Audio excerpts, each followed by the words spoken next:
Hi friends, welcome to Sreelekha Unnithan's world. ഇന്ന് നമ്മൾ വിഷു കഴിഞ്ഞ് ബാക്കി വന്ന സാധനങ്ങൾ കൊണ്ടൊരു തട്ടിക്കൂട്ട് അവിയലാണ്.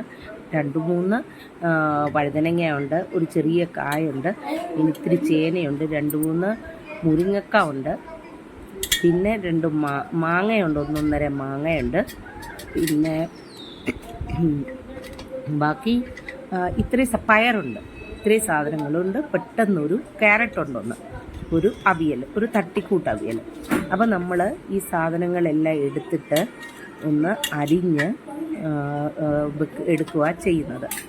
സാധനങ്ങളെല്ലാം ചെറുതായിട്ട് അരിഞ്ഞിട്ട് എടുത്തു. അത് കഴിഞ്ഞിട്ട് ഇത് നമ്മൾ കുക്കറിലിട്ടാണ് വെക്കുന്നത്. കുക്കറിൽ ഇതിട്ട് വെക്കുമ്പം ഞാൻ ഒരിക്കലും വെള്ളം ഒഴിക്കാറില്ല. ഒരു 2 സ്പൂണോളം വെളിച്ചെണ്ണ ഒഴിച്ച് കഴിഞ്ഞിട്ട് ഈ കഴുകി വെച്ച സാധനങ്ങളെല്ലാം കൂടെ നമ്മൾ ആ കുക്കറിലേക്ക് ഇട്ട് കൊടുക്കും. അതിൻ്റെ കൂടെ 2-3 പച്ചമുളക് അത് ചേർത്ത് കൊടുക്കും. പിന്നെ ഇത്തിരി മാങ്ങയാണ് അരിഞ്ഞു വെച്ചേക്കുന്നത്. പുളിയില്ലാത്ത മാങ്ങയാണ്. അത് നമ്മൾ ആവശ്യാനുസരണം എത്രയാണെന്ന് വെച്ചാൽ ഇടണം. ഞാനിപ്പോൾ ഇതിലേക്ക് ഒരു 1/2 മാങ്ങയാണ് ഇടുന്നത്. അധികം പുളിയില്ലാത്ത മാങ്ങയാണ്. വെള്ളരിക്ക ഒന്നും ഇടുന്നില്ല, അതൊന്നും ഇല്ലായിരുന്നു. അപ്പോൾ ഞാൻ വെള്ളരിക്കായും പടവലങ്ങ 4 പച്ചമുളകും ചേർത്ത് കൊടുക്കുന്നുണ്ട്.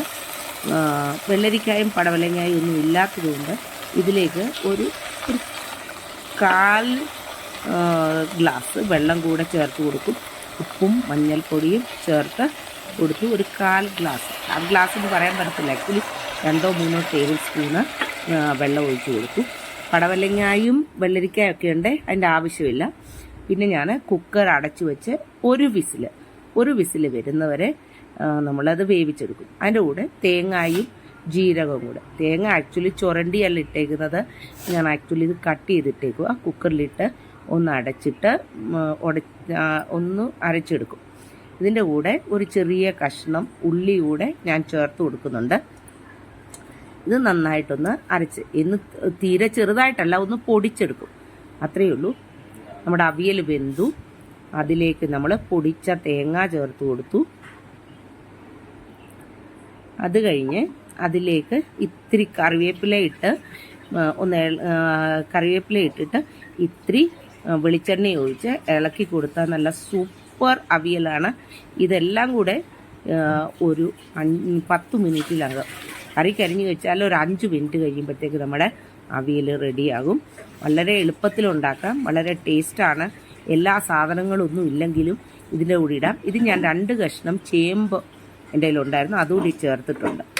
അപ്പോൾ എല്ലാവരും ഉണ്ടാക്കി നോക്കണം. അവിയൽ ഇഷ്ടപ്പെട്ടാൽ ലൈക്ക് ചെയ്യണം, നിങ്ങളുടെ കൂട്ടുകാരിലേക്ക് ഷെയർ ചെയ്യണം.